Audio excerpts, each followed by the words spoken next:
Well, welcome everyone to a SPRI webinar, and welcome to SPRI Prioritization and Eligibility webinar. I'm Alex Bendersky, and I will moderate today's session. Joining me today is Nate Hill, who is my colleague here at SPRI. He's a product specialist. Dana Miller, Janesa Paver, and Patty Ostrander. Together, we'll dig into real-world challenges in prioritizations and eligibility, and new ways clinics are overcoming them. So just a couple of housekeeping rules. We will have two surveys coming up. So just stay tuned and pay attention to it because we really care about your feedback and your insight about this. And so let's get things going. First, of course, we're going to do the introduction. So I would like to introduce Ms. Patty Ostrander, who is an office manager at Lee Physical Therapy and Wellness, Dana Miller, who is a front desk coordinator at Lee Physical Therapy and Wellness, and Janesa Paver, who is a VP of Finance at CAM Physical Therapy. I want to give you guys a moment to also introduce yourself. So why don't we start with Patty? Hi, my name is Patty Ostrander. I've been with Lee Physical Therapy since they started back in 2018. We are located in upstate New York, closer to Albany. And we do outpatient physical therapy in a gym wellness atmosphere. And I've been doing this for over 20 years. That is awesome, and it's so grateful that you're here, Patty. And then let's go to Dana. Go ahead and introduce yourself. My name is Dana Miller. I've worked for Lee Physical Therapy since September 2021. I work in the front office. I handle most everything from daily operations. And that's it. Awesome. Well, thank you. And so grateful you're here. And Janesa, let's go with you next. I am Janesa Paver. I work for CAM Physical Therapy as VP of Finance. I oversee the billing department, do some HR stuff and finances for the company. I have been working for CAM Physical Therapy since 2008. I actually started as a front office coordinator. And yeah.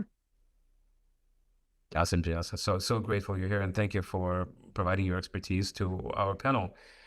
So last but not least, Nate, go ahead and introduce yourself too. Yeah, thank you, Alex. My name's Nate Hill. I am in Arizona. I'm a physical therapist by trade. I've been a physical therapist for over a decade and worked in all sorts of different avenues of physical therapy, from home health to outpatient to a little bit of pediatrics and some things. And recently I've transitioned more onto the consulting and technology side, and I am really excited for these kind of things that are really making a huge impact on our industry that we love so much. So excited to be here. Awesome. Thank you, Nate, and thank you also for being here. So without any further ado, let's move into this webinar, and let's first try to benchmark and try to align with what is prioritization. So prioritization by 2026, CMS will require electronic prioritization for a lot of clinical care that we provide through our industry, and that's really coming up in the next couple of months. And by all standards, these approvals take a long time, and they create a unnecessary friction point and stop our ability to provide clinical care. There is just a number of these friction points through the process, which is there's portals, phone calls, and there's now a proliferation of denials. So the first question for the panel, I want to ask first Dana and then Patty, what is the most common way you see patient care being compromised by prioritization process? I'd say, well, honestly, definitely, sorry, Patty, definitely through the denials. No, I lost my train of thought after I said that. Sorry, go ahead, Patty. No, I would say the same thing. I mean, the care has to stop sometimes because of the denials, or just the friction we have with the insurance companies not wanting to give the denials when the patient needs the care. So I would say that would be our issue that we have the most with the insurance companies and with the authorizations for the patient care. Yeah, and Dana? No, I completely agree with Patty. That seems to be always what we're dealing with here. Awesome. And I think what if we look into the economics of healthcare, and I think Nate will add to this a little bit, but we know that for every week of delayed care, their clinical outcomes suffer. So when somebody has to wait for 2-3 weeks for their care to be authorized, especially if it's a postoperative care or somebody who there's an urgency in our ability to deliver care, we're actually directly and indirectly influencing clinical outcomes or making them worse. So Nate, what have you seen on the clinical side when there's prior authorization that's being slowed? Yeah. Um, definitely outcomes. I think there's also a level of trust that is kind of broken between the clinicians, the healthcare providers, and the patients themselves when they clearly need the care. Maybe they've even had the referral from the physician, they show up, and then all of a sudden, hey, we can't actually provide the care for you. So they either go somewhere else and try to find it there, or they never go back. And then now you look around and you have a society of sicker people, more pain management, and all that goes into those things too. It's kind of all just a compounding mess at times. Yeah, it's just it creates these points of friction that are very hard to overcome. So then with our next slide, we're going to see that there is a significant administrative burden that is created by this prior authorization system. So we know that this administrative burden can be capitated by the amount of time that actually takes for these authorizations to be completed. But then there's also a large contributor to a burnout process. I think just this redundancy of these points and the slowed process creates a significant burnout in our community. So in therapy specifically, there's 1 in 4 clinicians have reported to being burnt out because of the process. And there is at least a third of clinicians that have had to withdraw care or stop care because of these prioritization and denials. So the next question it will be for Janesa from finance perspective, as a vice president of finance for a sizable operation. What is the ripple effect from these delays on revenue and collections that you have seen? I mean, I think that it's a collaboration of everything that has been already mentioned, and financially, then you're, you have a loss because you have a patient that could be receiving the care that they need, but you just can't do anything because the insurance either is taking too long, or now one of the trends is like insurances are requiring to do peer-to-peers when they think that, you have reached a max amount of visits used based on their standards, which is very minimal, as we all know here.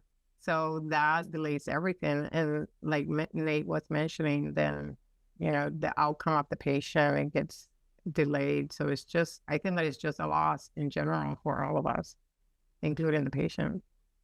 Yeah. So everybody suffers. And what are some of the strategies that you guys have tried to employ in CAM physical therapy to overcome that before technology was able to keep up?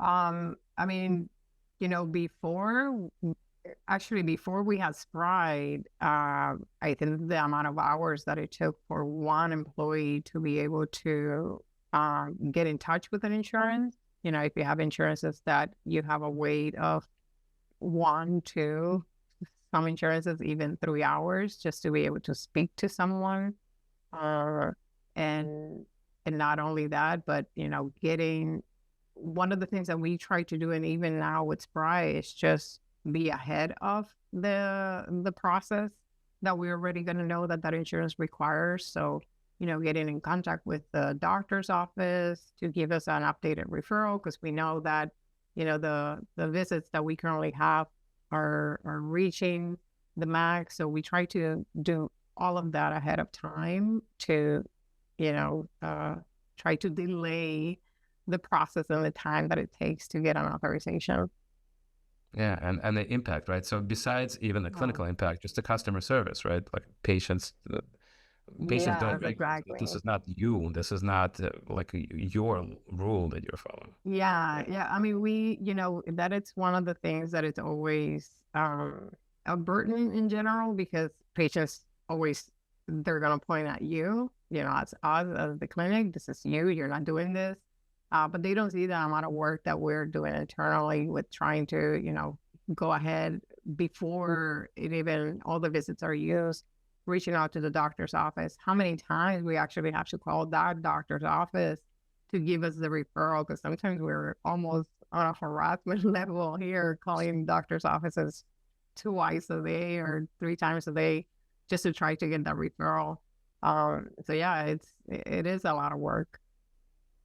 Yeah, and it doesn't have to be, right? Hmm. So we'll move on to the next then slide, and this one will cover more of a abandonment of treatment and how these points, I think, artificially or purposefully, are designed for patients to withdraw from care. So we know statistically speaking, right? 93% of physicians say prioritizations has delayed care. 82% of patients have abandoned some form of treatment in their clinical history or clinical narrative. And still, 70% of these prioritization requests are handled manually. And that's really an inefficient system, right? Like, so there's a vast level of inefficiency just because of the impact it has on physicians, on patients, and on the manual process. And so the overall waste is a $500 million annually, and the significant attrition of capital from in-visit capitalization. So for this question, I would like to ask Patty, how do you balance the cost of hiring staff for prioritization process uh, with the risk of actually just managing some of these denials? So what's the natural process of acceptable rate of attrition of patients due to prioritization compared to like we're ready to hire somebody else because we just need to manage this problem? Right. I mean, before joining Spry, we had an individual, and then that's all she dedicated her time to, was just getting on the phone, going onto the websites, trying to get authorization. It's not just getting the authorization, but it's following up and following through and calling and calling. Same thing like Janesa was saying, we would spend hours and hours. It became very stressful, the position itself. I have to say, since we've joined Spry, that burden has been taken off. I feel the stress level in the office has really gone down. It's easier now. We're communicating with Spry, and that's been help um, getting the authorizations that we've needed. And it's we have a system now. It took a little bit to put into place, but we have a system in place now with Spry that we start the authorizations, maybe 2 visits prior to needing it, so that when the authorization is expired, we already have it. So we're pretty much at the point now where everything's running very smooth. It's been efficient, stress-free. We haven't had to replace that authorization person only. Between myself and Dana, mostly Dana, she oversees just to make sure before the patient even comes in that that authorization is there and stuff. So I think it's taken off a lot of, like I said, a lot of burden. And we know we are able to hire someone else instead of having someone doing just the authorizations, someone who, another PT or a PTA. Yeah, so exactly. So you're able to manage resources in a way that you can hire a clinician who can actually help generate revenue instead of hiring a Exactly. non-rep generating employee, right? And this is I think, a good question to ask Nate also on the clinical side. So while being a practicing clinician, how do you see this impacting therapists providing care in terms of ability or inability to manage this fluency of care when these prioritizations compromise that continuation of clinical services? Yeah, that's a great question.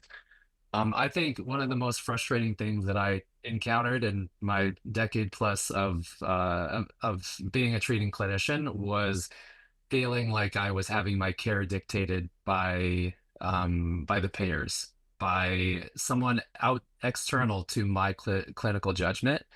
Um, And that builds a lot of friction between you and your patient, and honestly, between the clinical staff and the admin staff. Um, in those areas of, hey, make sure that this is this way, or hey, make sure you're documenting this way, or things like that, that can feel outside of the clinical judgment that I am determining as a clinician. Um, or feeling like, hey, this patient clearly needs 4 more visits, just 4 more visits of quality care, and having that come back and say, hey, no, actually, that's never going to happen. They're good enough. Was remarkably, remarkably frustrating on the clinical side. Yeah, so you no longer have full agency and autonomy in clinical care delivery because that decision is being made by someone else without clinical expertise, without clinical knowledge. So someone will, I guess, a bureaucrat sitting in a payer side makes a final determination based on clinical efficacy, right? So like, what's the point? So that can be frustrating. So then we can move on to the next slide. And here, we're going to raise a question of mid-size allied health clinic or physical therapy clinic.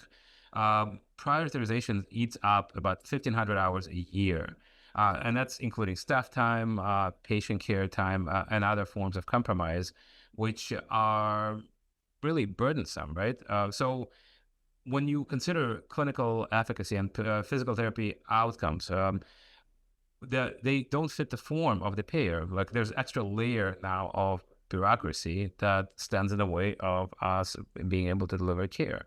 So I'm going to ask this question to Dana, and it is a question of how does this mismatch between what the clinicians want, what the administrators want, has that created some internal tension within a clinic when therapists just want to treat, but then you have to almost stop care because you don't have authorization for additional care? And how have you managed this tension point? Right, yeah. So it was so stressful before when we would have therapists like, we'll just see them for 3 more times. And I have to explain to them, we don't have the coverage. The insurance is saying no.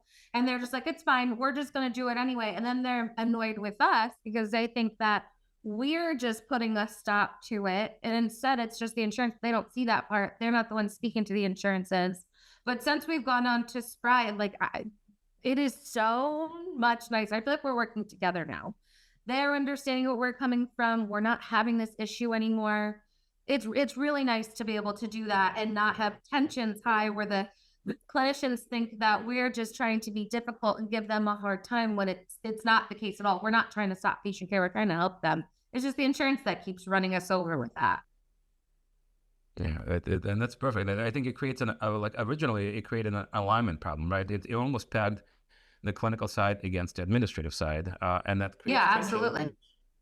Right? Can I We don't need can that I tension. add to that? Okay. Sorry, I want to add to that for our experience is very similar because before the previous software EMR system that we had, the therapist didn't have any visibility whatsoever to the authorizations, like, how many are left or all the stuff. So now with Spry, like everybody are basically looking at the same thing. We have, it doesn't matter which department you're from, you have the full visibility of seeing how many visits, what is the expiration date, and all of that. So it's also been very helpful on our end as well to keep the therapist aware, like, hey, this is not me, this is the insurance, this is the max that we have. So keep an eye on that.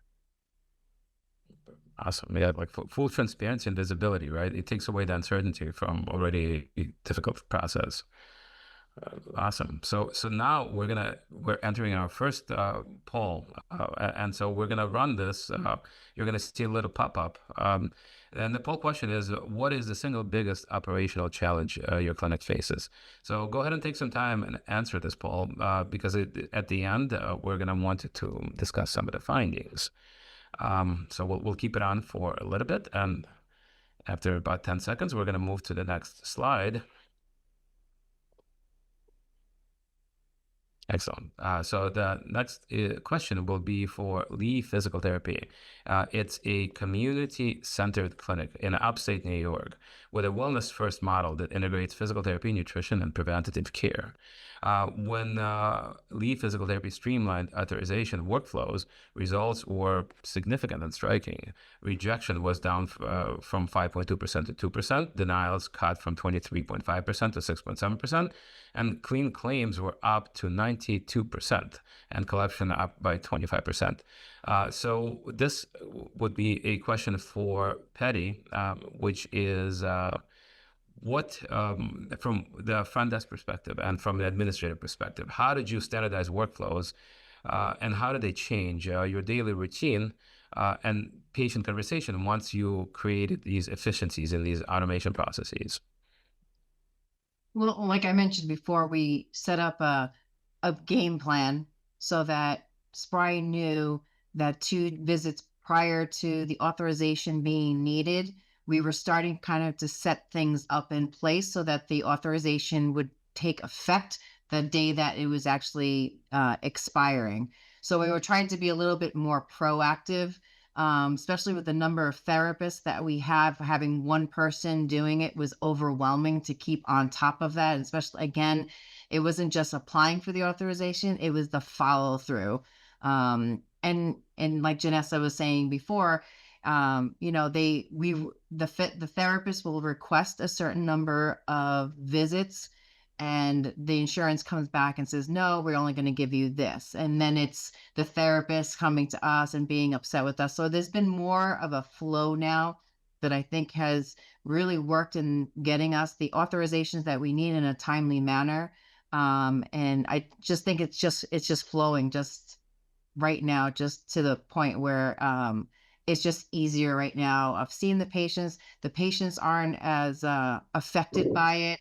You know, the last thing we want to tell them, or the therapist to have to tell them, is, we have to put you on hold because your insurance won't give us authorization. So we don't like having those conversations because they get upset thinking we don't want to see them, or they understand their insurance as well. But I think just now it's just an easier flow throughout the entire system since we joined Spry. Yeah, and Dana, do you have anything to add to that?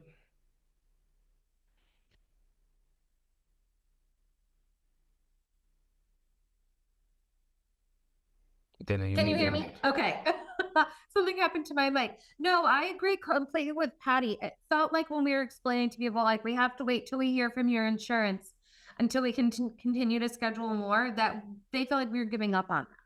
And then I was also feeling like they weren't doing their exercises at home either, because they were like, well, if I'm not coming to PT, I'm not going to do it. So by the time they'd come back, we would just be 3 steps backwards. So, and then we have to start all over again. So exactly what Patty was saying.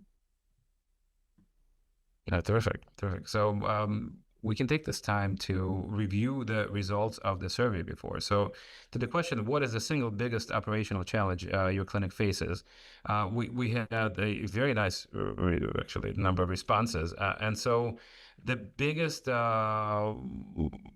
vote getter was eligibility verification. That has been the biggest operational challenge, which was followed by all of the above. And then, of course, there's a collecting therapist notes and delays in treatment start.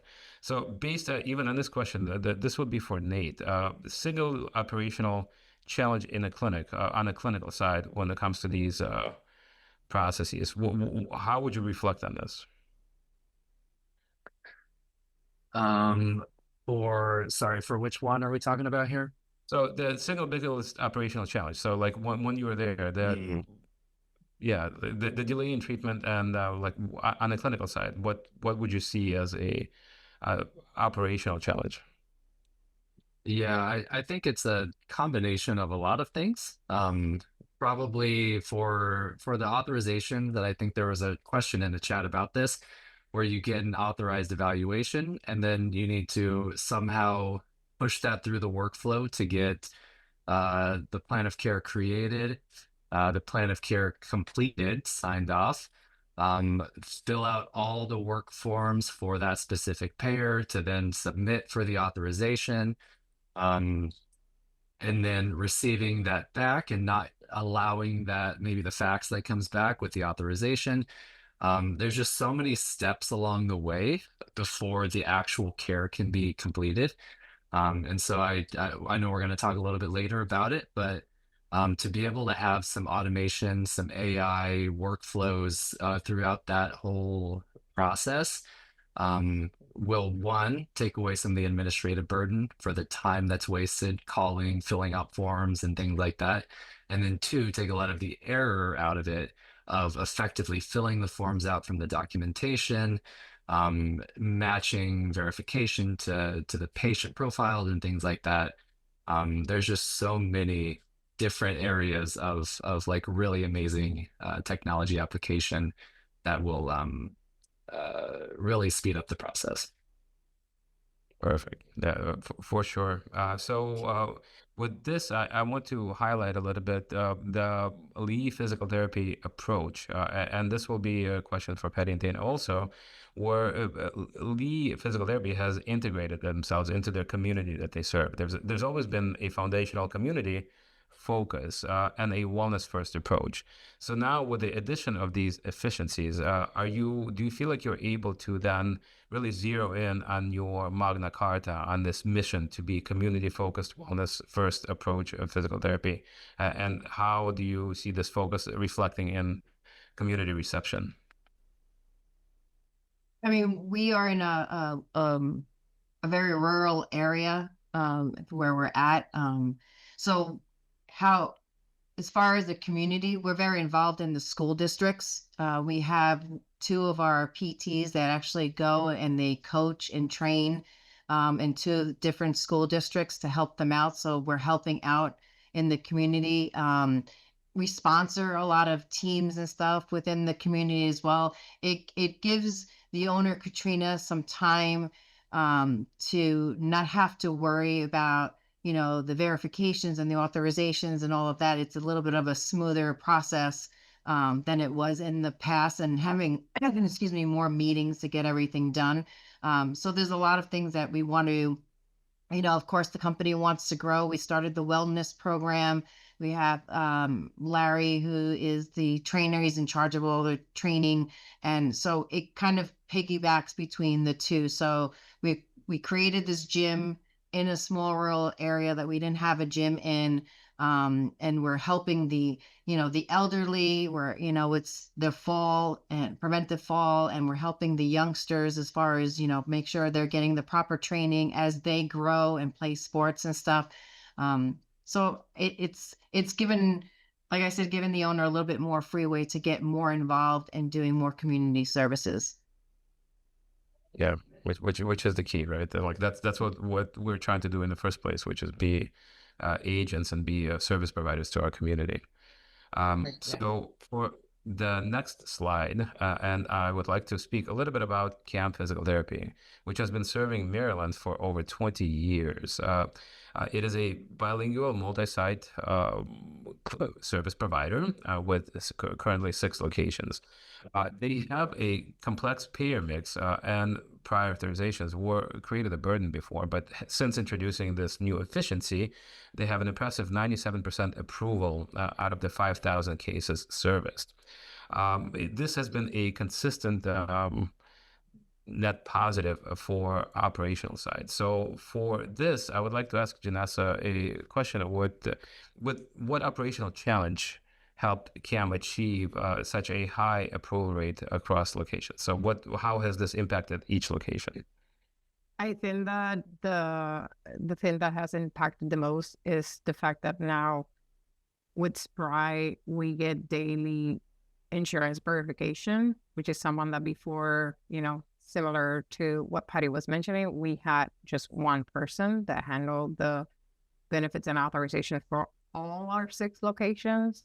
So that person did not have the time to verify every single visit that came through our clinic. So now with Spry, in their AI technology, this is happening daily. So we get every morning when we come in, we already know the benefits for every single one of our patients. And that help us to stop visits and not get rejections before we even treat the patient, make any changes. Like a lot of times patients will change insurances and don't provide the changes that happen. So that gives us time to, hey, there's something here with your insurance, and that's been very, very helpful.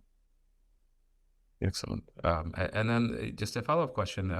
How much do you feel like there has been a language barrier, especially with these prioritizations? Just how much has the process been further burdensome for a language compromise, right? And how has this process been, the efficiency improved this language divide on the practice side? I know that our therapists are excited about the scribe portion within Spry. So the therapist can actually have just, my therapist can speak in English, the patient can speak Spanish, and Scribe will do the full translation into the system. That has been very helpful. They like it a lot. We try to right now within every single office to have at least one Spanish speaker in the office just to help with translation when needed. But definitely that's been a great tool to have now. So if for some reason that translator is not available, the therapist can continue their service, providing their treatment to the patient with no issue. Perfect. And the same question for Dana and Teddy. Have you seen there a potential language barrier or some form of additional difficulty that this process has been helpful with? I mean, we don't have too much of like language barrier with different languages. We have more of, we're able to pull the verification and show it to the patients. I think our biggest challenge is the patients don't know and understand what their insurance is. I mean, we all know a lot of people go out and they go to they'll go to physical therapy and just expect their insurance to cover everything. They don't know about authorizations and referrals and so forth. So we've had to be more of the educator. It's always been that way.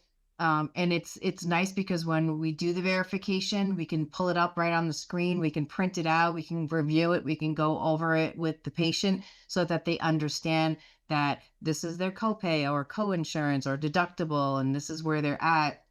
And we do need to get authorization. So there is going to be some days where, they'll be doing measurements over again, having to do progress reports so that communication has been helpful for us and with our patients, because we're more of helping them and getting them to understand, because the last thing we want them to do is get a bill and then get upset with us. And again, we're in a very small town, so word gets out very quickly, positive and negative.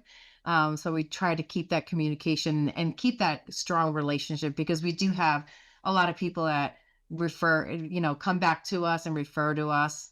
And the same thing with our relationship with our doctors as well. Yeah, and then practicing transparency and practicing openness really helps solidify the relationship, right?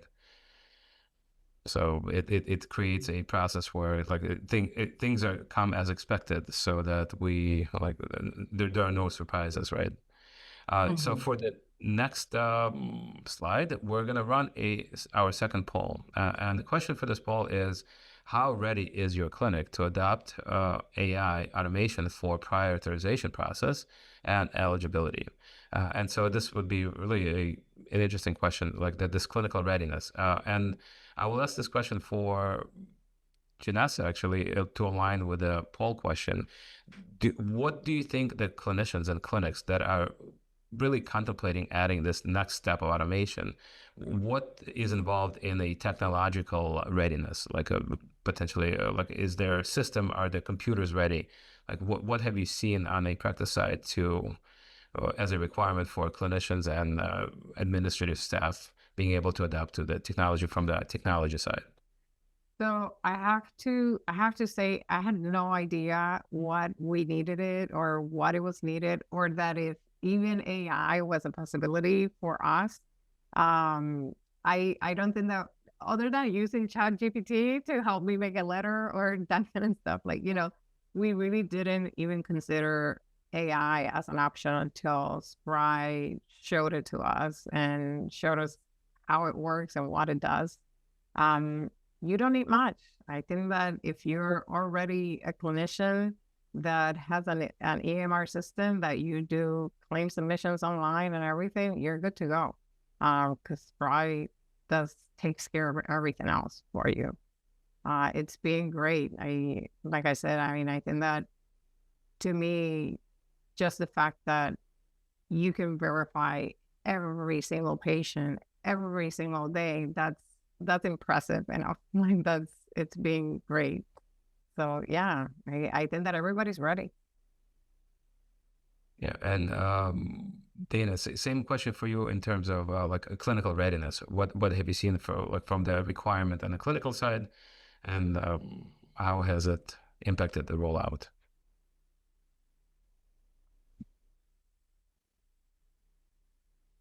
You may be on mute. Oh, good. It wouldn't unmute again. I keep breaking this. I apologize. Can you repeat that?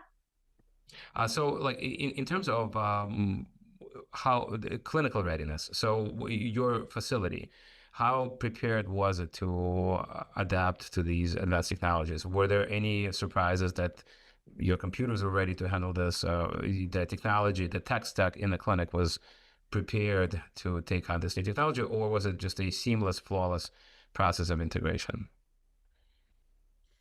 For me, it was a pretty seamless only because I was put into this position the same time that we had moved over to this kind of system. So I don't have much of a, I don't know, I don't have much of a background on that to give much more of an opinion, but it's been seamless and it's been nice to have as an option where I don't feel like I'm so alone on it. Awesome. Thank you for that. So we'll move to the next slide, and this one will be the execution of some of these processes. So the shift is happening now, and the industry is ready for this translation of this shift from oversight and tracking towards true clinical execution, it's true process execution. Artificial intelligence can read therapist documentation, fill payer form automatically, and secure approval before appointment. So with this, I would like to ask Nate to walk us through this process. What does this automation process look like on a tech side, and how can we adapt it through our clinics? Yeah. Um, the I think the use of AI for creation of documentation can take a lot of the on like a per payer basis, be able to know exactly for that payer what kind of documentation requirements are there to then flow into the creation of claims, and then also to flow into the creation of authorization requests. And so some of that can be done for practices through like an AI scribe that helps with the documentation. Um, it's specifically trained around that payer, and then mapping where the aspects within the documentation go into those authorization forms. Um, and then depending on the payer, it's an interesting kind of back and forth right now in the industry between the use of AI on the claim creation, the revenue cycle, the billing, the authorization front, versus the payers themselves, and the use of AI and automation to kind of combat that thing. And we're trying to figure out in the industry right now where that homeostasis point's going to be. But it's really exciting on the clinician side to be able to have some tools that help kind of streamline those things, especially with all the nuances of all of the individual payers, that it's just too much for any individual therapist or individual admin or clinic owner within Allied Health to be able to keep up with everything. Um, and so, yeah, there's lots of different unique workflows for how AI is being used, and we'll continue to develop on both aspects of it. Did that answer your question? That it's perfect. It actually fits perfectly into the poll survey that we just conducted. So I'll just read the question again. How ready is your clinic to adopt artificial intelligence and automation for prioritization and eligibility? And so the responses were plenty. And as we see that a slight majority of clinics are still in the exploration phase. And then the second biggest response is interested but not sure where to start. And obviously followed by already using automation and the other answers. So the follow-up question first, once again for Nate, what do you think is that tipping point when somebody goes from exploration phase to actually making a move, a commitment for this technology? Oh, that's a great question. I think it is, I think it's inevitable. I think at this point in healthcare in general, especially in the physical therapy space where margins are much thinner, where it's just a unique niche of medicine where practices honestly need these things to be able to keep up and stay financially viable. Um, and then on the vendor side, the technology side, I think that every um, every offering within EHR, within revenue cycle, within um, the kind of the technology side of allied health, um, everyone sees that this needs to be done. And so now it's just about, does my current system do this? Are they developing it? Are they going to develop it well? And I'll just open this up for discussion maybe, but or do we need a brand new system that's built from the ground up with this functionality that will do it well? So yeah, I think it's a very unique kind of tipping point within the technological advancement in therapy. Perfect. So I will actually ask Janesa, because I know you guys at CampPT have done a very thorough screening process when you are onboarding a new technology provider. So it really is a question with two questions. The first, what was the tipping point to actually make a decision that we're ready for the next step of our technology to add this advanced technology? And then the second question, what decision tree was involved when you were vetting these vendors, these providers, that made you decide and go with a provider that it actually establishes a partnership with your practice? It was definitely the scribe portion within Spry. Uh, for the owner as a therapist, when he tested it, that was very exciting for him to see. Um, it's something that it doesn't take a long time. Once everything is worked on, it works perfectly. The other thing that we consider is, we were with a software for many years that it had a lot of restrictions into what we want. I think that, we we might be a little like we might like things our way on a certain points, or we like, if we want to do this, we want to do it specifically this way. So it could get a little bit frustrating when you have a software that it doesn't have a way to make things happen the way that you want them. If I want a report, it didn't matter. It was very, yeah, like we couldn't control many things, or we couldn't fix things, or we couldn't make it to how we want it to be. And within Spry, it's been very good. The staff, it doesn't matter how crazy our thought is or how complicated it might sound, they're making it happen. They get their work around. So I think that it can get customized to your practice. And that is the second top thing that we needed, from the marketing department, from the billing department, from the therapist. Like it's been very nice to get, okay, every single department to say, I want this. I want to be able to see it this way, or I want to be able to see it that way. And Spry has been able to make that happen. That's terrific. And that is same for you. I guess same question for you in this account.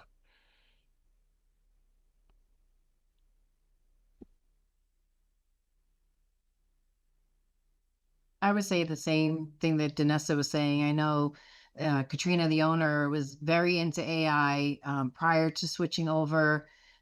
She was very into it. She did a lot of research. She has more of the knowledge than I do. I know she's worked very close with Spry to get things exactly how she wanted it. And it's been a smooth process for all the therapists. I think they go home with less work, or they are able to finish up all the notes within a timely manner. Um, and I think it's smooth process so far. But like as AI keeps changing, I know we will be continuing to be changing as well. So at least we're staying with the times, I guess you can say. Absolutely. I guess it's. I always love the saying that first we make the technology, we shape the technology, and sooner or later the technology starts shaping us. So I see in the future no clinical practice without advanced form of technology integrated into it will be able to thrive. So and that's the tipping point between surviving and thriving is the presence of this technology, the evolution of how it shapes us on the provider side, and where we can go from here, right? So with this, we're going to open the floor to questions from the audience, and we already have a number of questions here that are terrific. So I'll open this to anyone who wants to respond. And the first one is, how do you decide on how many visits to apply for?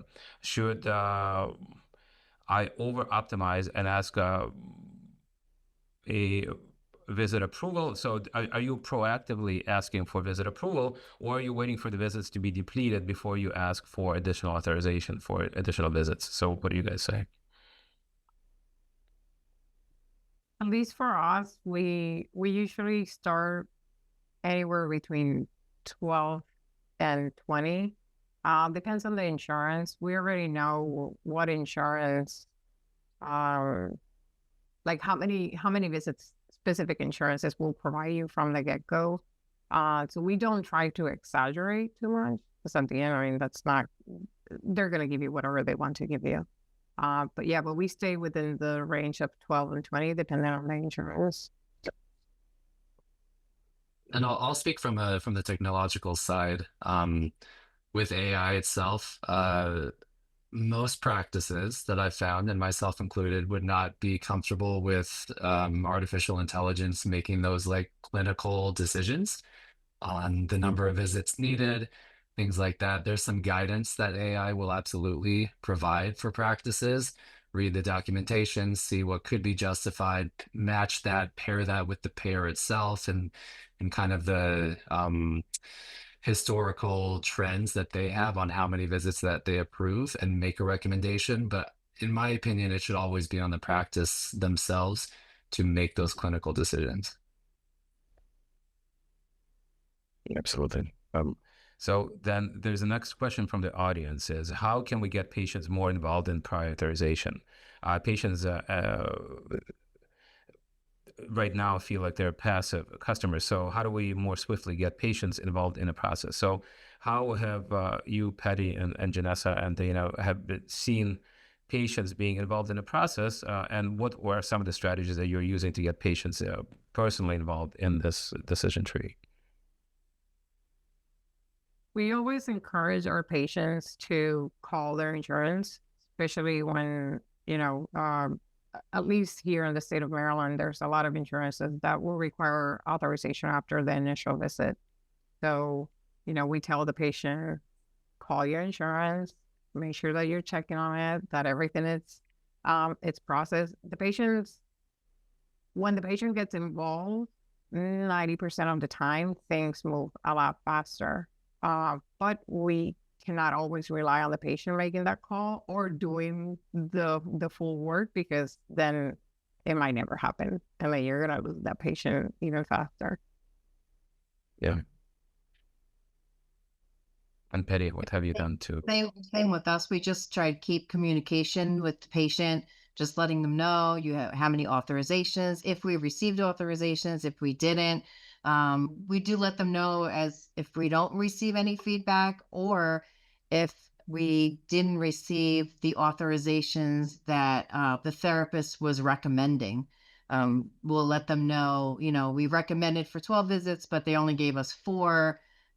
If it's, maybe you need to reach out to the insurance and let them know that this is something you want to continue, or, see what the doctor says. Um, we do get them involved when we see that they're not giving us the authorizations that are actually needed, recommended by the therapist, and what's in the best interest of the patient. That's when we'll get the patient involved. But communication, we'll always let them know how many auths they have left, and they're pretty good about keeping on top of that as well for us anyway. Wonderful. Yeah, it's an And entire communication cycle, right? Go ahead. I was gonna say on the on the EMR side, like with Spry, we can have customized workflows to have some patient communication on those things to know, hey, this patient was tagged as a prior authorization we just submitted. Now we can have a communication to the patient. It might speed along the process. If you called the insurance company, here's the number. Some of those like kind of automated workflows can also help with some of that process too. Awesome. Yeah, absolutely. So there's a really good question actually that it connects all of these knots together, which is, have you seen a higher plan of care compliance with patients who have successfully received the authorization? So on the clinical side, for Janesa and Patty and Dana, have you seen a higher level of clinical compliance and patients able to complete their plan of care with this newly added process on your side? Yes, absolutely. I think including the patients in the authorization, and then us keeping them like up to date and being able to utilize Spry and talk to, I go through Megna and find out, it's just been so much smoother. And I feel like they're not giving up on their plan of care. I go through the list of patients that have dropped off, where we used to have a list a lot higher than we do now. It's remarkable how less of that list there is than it was before. We used to be like, well, we have to put you on hold until we can find out. Call your insurance. Let me know if you hear anything from them. Now it just is, it's streamlined. It's a lot nicer than it used to be.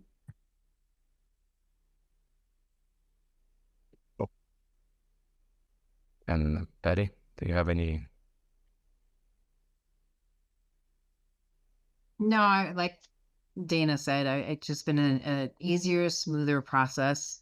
And again, the communication among the therapists with the patients and the patients with the front desk. I just feel like the communication among the group and keeping together as a team is really important. So there's an interesting, I guess, a question in the form of an answer from our audience, which is, and I'll just read it. Our biggest delay in authorization is when it has to go through a PCP, and then it can take multiple weeks, often 3 to 4 weeks, if not more, to get further visit authorized. We'll follow up on it repeatedly, but don't want to irritate their office and hurt the referral relationship.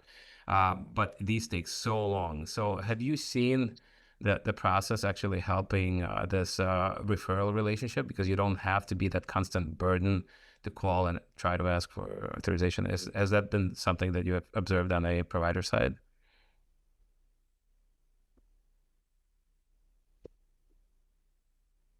I mean, again, we are in a very rural area. Everybody knows each other. We've been in business since back in the early 2000s.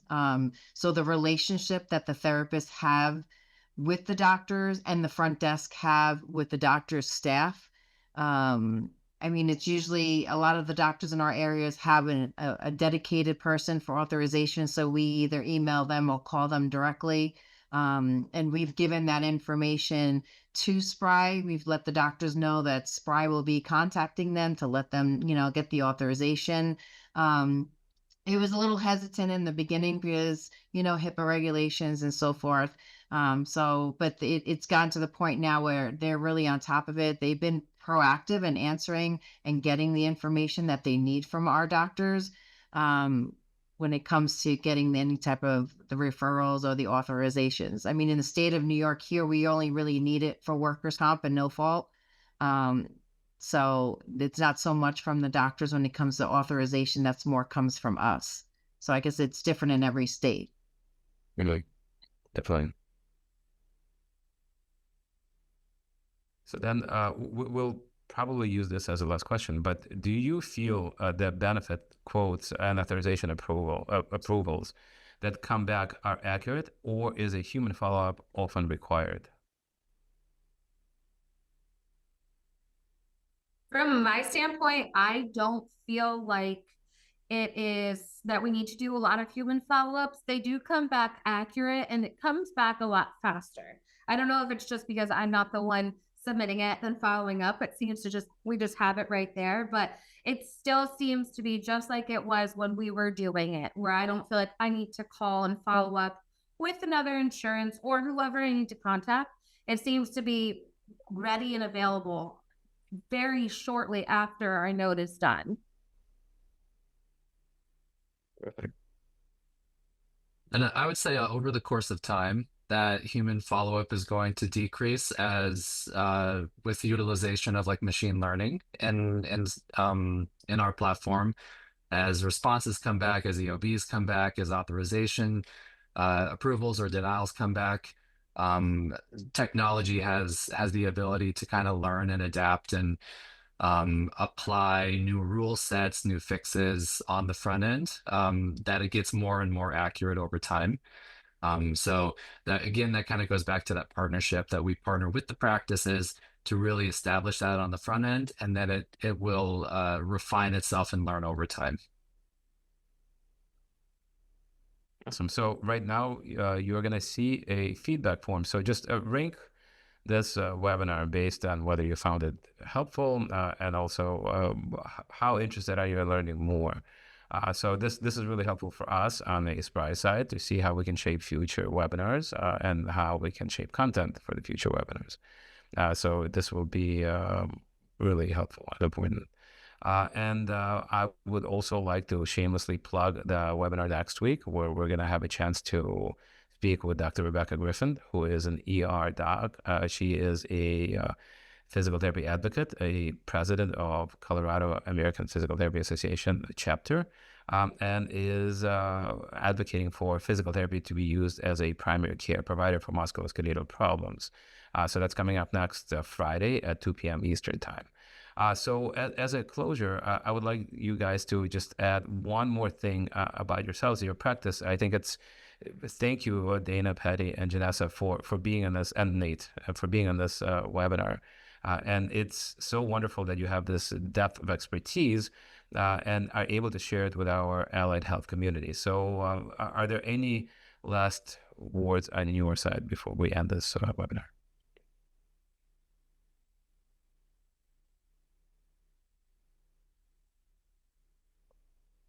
I can say that we are very excited to see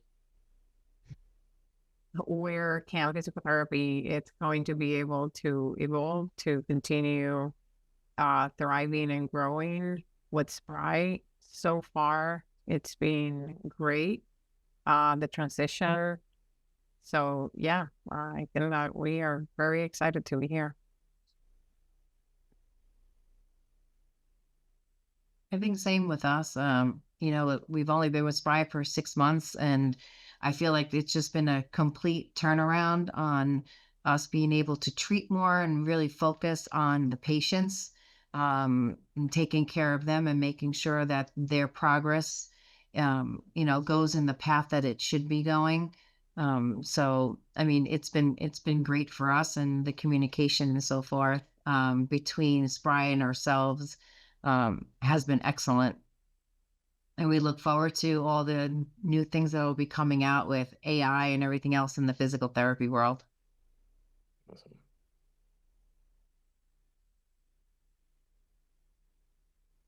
Dana and Nate? I'll quickly just add that it's really, really amazing to see the advances that one are going to help clinicians be able to focus on patient care. I think for years and years and years, I've only been a physical therapist only for 12 years. I know a lot of PTs who have been physical therapists for much longer than me. But I've seen so many of my peers get burnt out by so many of these aspects, not being able to treat how they always envisioned, having their time dictated, their care dictated, all these things. It's really amazing to see the advancements that are going to allow for improved patient care, for a healthier society, and also for clinicians who will stick through this amazing profession for decades and decades. Because I thought for a while that that just wasn't gonna happen. That kind of the direction of our profession was going in a certain way, and I feel like it's swinging back with the use of technology. So it's very, very exciting. Absolutely. I agree. I feel the same way. It is very exciting. It's nice to be able to have that and to watch it grow. It's nice to remember that it gives back to our patients, being able to have that as a back end. It's not taking away from the therapy, it's just adding to it, being able to have access to this and make the day go easier. And burnout is real. It's nice to not feel like dreadful work where the day just doesn't end. It really has changed quality of life working while we have this. So, thank you, everyone. Thank you, my lovely panel, for being part of this webinar. And thank you, everyone who has attended this webinar. Again, I look forward to the next multiple webinars. And thank you, panel, for being experts in your field and advocating for our profession. So with that in mind, thank you for attending. Thank you. Thank you. Thank you.